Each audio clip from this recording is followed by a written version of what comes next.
नमस्कार, स्वागत है आपका एनएमएफ न्यूज में। मैं हूं आपके साथ शबनम। बंगाल में हुमायूं कबीर ने लगातार टीएमसी की मुश्किलें बढ़ा रखी हैं, या फिर यूं कहें कि ममता बनर्जी की जमीन हिलाकर रखती है। अब हुमायूं कबीर की तरफ से एक ऐसा बयान जारी कर दिया गया है जिससे वाकई में ममता बनर्जी परेशान भी हैं सुनकर, और टीएमसी में खलबली मची हुई है। दरअसल ये वही हुमायूं कबीर है जिसने बीते दिनों बाबरी मस्जिद बनाने का ऐलान किया। बाकायदा बाबरी मस्जिद बनाने के लिए बंगाल में उसकी नींव भी रख दी। तमाम मुसलमानों को इकट्ठा किया गया, कई मौलाना भी उसके मंच पर खड़े नजर आए। विवाद भड़का ही था, तभी ममता बनर्जी ने एक्शन लेते हुए हुमायूं कबीर को पार्टी से निकाल दिया। अब हुमायूं कबीर ने सीधा सीधा ममता बनर्जी को चुनौती दी कि कोई भी बाबरी मस्जिद बनने से बंगाल में नहीं रोक पाएगा। हालांकि पूरे देश में हिंदुओं का खून खौल ही रहा था, क्योंकि जिस बाबर के नाम को अयोध्या से मिटाया गया, उस बाबर का नाम लेकर बंगाल में हुमायूं कबीर ने एक नई राजनीति शुरू कर दी। और सबसे बड़ी बात तो यह है कि यह राजनीति ममता बनर्जी पर ही भारी पड़ी, क्योंकि जितने भी मुसलमान हैं जो बाबरी के नाम पर खुश होते हैं, वो सब हुमायूं कबीर के पाले में जाते हुए दिखाई दे रहे हैं। ऐसे में हुमायूं कबीर ने नई पार्टी का ऐलान किया और नई पार्टी बनाई। अब ममता बनर्जी की मुश्किलें और ज्यादा दोगुनी क्यों हो गई हैं? एक तो नई पार्टी का ऐलान किया हुमायूं कबीर ने, और दूसरी तरफ प्रधानमंत्री मोदी की खुलकर तारीफ की है, उन्हें बेहतर नेता बताया है। क्या कुछ कहा हुमायूं कबीर ने, पहले आपको बताते हैं। हुमायूं कबीर ने कहा, मेरे पसंदीदा नेताओं में इंदिरा गांधी थी, उसके बाद राजीव गांधी, लेकिन वर्तमान में मुझे डॉक्टर मनमोहन सिंह और प्रधानमंत्री नरेंद्र मोदी बहुत पसंद हैं। मुझे अल्लाह पर पूरा भरोसा है, मुझे किसी तरह का कोई डर नहीं है, एक दिन तो मरना ही है। अब उन्होंने, हुमायूं कबीर ने जो कहा वो वाकई में हैरान कर देने वाला है। एक तरफ वो बाबरी मस्जिद बनाकर न सिर्फ हिंदुओं को चुनौती दे रहे हैं, बीजेपी को निशाने पर ले रहे हैं, लेकिन दूसरी तरफ इस बाबरी मस्जिद के जरिए ही ममता बनर्जी की राजनीति को ध्वस्त करने का काम कर रहे हैं। दरअसल हुमायूं कबीर का पैटर्न समझिए क्या है। उन्होंने, जब टीएमसी ने उन्हें बाहर निकाला तो उसके बाद तुरंत ही पार्टी बनाने का ऐलान किया और पार्टी भी बना ली। पार्टी बनाने के बाद अपने गुट में सभी मुसलमानों को रखा है। और सबसे बड़ी बात तो यह है, जब जब हुमायूं कबीर बाबरी का नाम लेते हैं, बंगाल के हजारों लाखों मुसलमान उनके साथ खड़े नजर आते हैं। वो मुसलमान जो अभी तक ममता बनर्जी के पाले में रहते थे, ममता बनर्जी जिनके बलबूते पर अभी तक सत्ता काबिज करती आई हैं, सत्ता हासिल करती आई हैं, वो मुसलमान, वो मुस्लिम वोट अब कहीं ना कहीं खिसकता नजर आ रहा है। और सीधा सीधा इसका फायदा किसको होगा? जाहिर सी बात है, बीजेपी को, क्योंकि बीजेपी अब मजबूती के साथ बंगाल में अपनी रणनीति को उतार रही है और मैदान में उतर चुकी है। चुनाव चंद महीनों बाद हैं, तो बीजेपी ममता बनर्जी को सत्ता से उखाड़ फेंकने के लिए हर मुमकिन कोशिश में लगी है। जनता तक ये बता रही है कि कैसे ममता बनर्जी के राज में हिंदुओं के साथ अत्याचार हुआ, कैसे मुसलमानों के साथ तुष्टीकरण की राजनीति की गई। और अब देखिए, जिन मुसलमानों को लेकर ममता बनर्जी हमेशा केंद्र से लड़ती रही, अब देखिए उन्हीं मुसलमानों ने ममता बनर्जी का साथ छोड़ दिया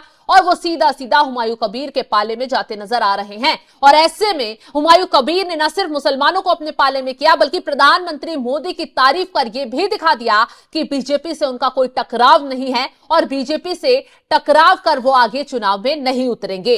अब आपको बता दें, पुलिस सेवा से राजनीति में आए हुमायूं कबीर के ट्रैक रिकॉर्ड को देखें तो काफी कॉन्ट्रास्ट नजर आता है।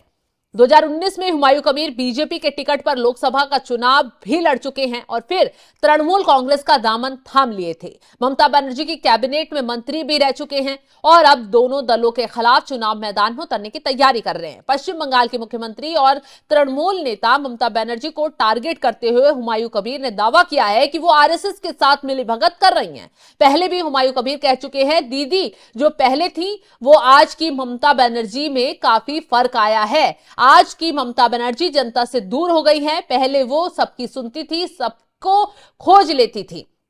हुमायूं कबीर ने दावा किया है कि टीएमसी को ममता बनर्जी नहीं कोई और चला रहा है। आज की तारीख में तृणमूल कांग्रेस को प्रतीक जैन चला रहे हैं, जो आईपीएससी के मुखिया हैं। पहले प्रशांत किशोर चलाते थे, अब वो चलाते हैं और उनकी बात सुनकर फैसले लिए जाते हैं। किसको पार्टी में रखा जाएगा, किसी को निकाला जाएगा। हुमायूं कबीर को बाबरी मस्जिद की नींव रखने के ऐलान के मुद्दे पर ही टीएमसी ने सस्पेंड कर दिया था। शायद इसलिए वो अपने खिलाफ एक्शन में थर्ड पार्टी का ऐलान ले रहे हैं, ऐलान कर दिया है। बीजेपी की बी टीम होने के आरोप पर हुमायूं कबीर ने सफाई देते हुए कहा कि किसी के बोलने से मुझे कोई फर्क नहीं पड़ता और किसी के बोलने से मैं किसी की पार्टी नहीं बन जाता हूं। मैं अपना काम करूंगा, बीजेपी अपना काम करेगी, तृणमूल कांग्रेस अपना काम करेगी और एआईएमआईएम अपना काम करेगी। हुमायूं कबीर मुस्लिम वोट के लिए पश्चिम बंगाल में बाबरी मस्जिद बनवाना चाहते हैं। बीजेपी के खिलाफ मजबूती से डटे होने का कारण मुस्लिम वोट पर पहला दावा तो मुख्यमंत्री ममता बनर्जी ही बनता है। दावेदार तो कांग्रेस भी होती, लेकिन ममता बनर्जी बंगाल में अब दाखिल नहीं होने देना चाहती। असदुद्दीन ओवैसी एक बार फिर बिहार की कामयाबी बंगाल में दोहराना चाहते हैं और हुमायूं कबीर आखिर किस छोर पर खड़े हुए हैं। आपको बता दें कि हुमायूं कबीर ने 135 सीटों पर चुनाव लड़ने का ऐलान कर दिया है और 100 सीटों पर जीत का दावा भी कर रहे हैं। इसकी वजह है मुस्लिम वोटों पर राजनीति करना। एक तरफ प्रधानमंत्री मोदी की तारीफ करना है ताकि जनता को यह दिखा सके, बंगाल के हिंदुओं को यह दिखा सके कि हम बीजेपी के खिलाफ जाकर चुनाव नहीं लड़ रहे हैं, और दूसरी तरफ मुसलमानों के पक्ष में उन्होंने बाबरी वाला जो कार्ड खेला है, तो कहीं ना कहीं बंगाल के ज्यादातर मुसलमान जो है वो हुमायूं कबीर के साथ नजर आ रहे हैं। ऐसे में कुछ पब्लिक ओपिनियन हमने पश्चिम बंगाल से लिए, जहां पर ज्यादातर लोग यही कहते नजर आ रहे थे कि हम अभी तक तो ममता बनर्जी के साथ थे, लेकिन जिस तरीके से हुमायूं कबीर ने बाबरी मस्जिद बनाने का ऐलान किया, नींव रखी, तो कहीं ना कहीं मुस्लिम जो हैं वो हुमायूं कबीर के साथ जाते नजर आ रहे हैं। क्या कुछ कह रहे हैं वहां के लोग, एक बार आपको सुनवाते हैं। हुमायूं कबीर हर जगह उतारेंगे अपना प्रत्याशी, पार्टी बना रहे हैं जी। हाँ, तो पार्टी बना रहे हैं तो वोट देंगे किसको?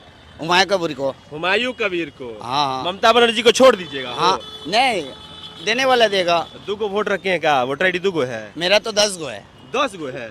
ऐसा ऐसा बात करते हैं। आप कह रहे हैं कि हुमायूं कबीर के पार्टी को ही वोट देंगे, ममता बनर्जी के पार्टी को ही वोट देंगे, तो 2 को वोटर आईडी चाहिए ना जी। एक आई कार्ड से केड़ो वोट दिया जाता है। मेरे हिसाब से तो एक ही दिया जाता है। हम भी एक ही देंगे। तो मैं किसको, हुमायूं कबीर की ममता बनर्जी? हुमायूं कबीर को देंगे। हुमायूं कबीर की पार्टी को दीजिएगा, यही तो हम जानना चाह रहे हैं। तो हुमायूं कबीर को लेकर मुसलमान अब जो हैं खुश नजर आ रहे हैं और यही बात ममता बनर्जी की टेंशन बढ़ा रही है। ममता बनर्जी अब एक नहीं 2 तरफ फंस चुकी हैं। कैसे बीजेपी को मात दें और कैसे हुमायूं कबीर को रास्ते से हटाएं। हालांकि पार्टी से निकालकर लगता है ममता बनर्जी ने अपने पैर पर ही कुल्हाड़ी मारने का काम कर दिया है, क्योंकि अब सीधा सीधा बंगाल के मुसलमानों ने भी ऐलान कर दिया है कि अब ममता बनर्जी नहीं, अब हुमायूं कबीर चाहिए, क्योंकि हुमायूं कबीर उनकी चीजों को देखकर आगे बढ़ रहे हैं, उनकी बातों को सुन रहे हैं। और बाबरी जैसा मुद्दा जो हुमायूं कबीर ने उठाया है वो कहीं ना कहीं मुसलमानों को उनकी तरफ खींच रहा है, और यही बात अब हुमायूं कबीर को भी समझ में आ रही है। तो आने वाले वक्त में एक तरफ हुमायूं कबीर प्रधानमंत्री मोदी की खुलकर तारीफ कर रहे हैं, तो दूसरी तरफ ममता बनर्जी को आरएसएस का एजेंट भी बता रहे हैं, और यही चीजें ममता बनर्जी के लिए बंगाल में अब मुश्किलें खड़ी कर सकती हैं। फिलहाल इस खबर को लेकर आप क्या कुछ राय रखते हैं, कमेंट बॉक्स में जरूर बताइएगा। तमाम बड़ी खबरों की अपडेट के लिए आप हमारे साथ जुड़े रहें। नमस्कार।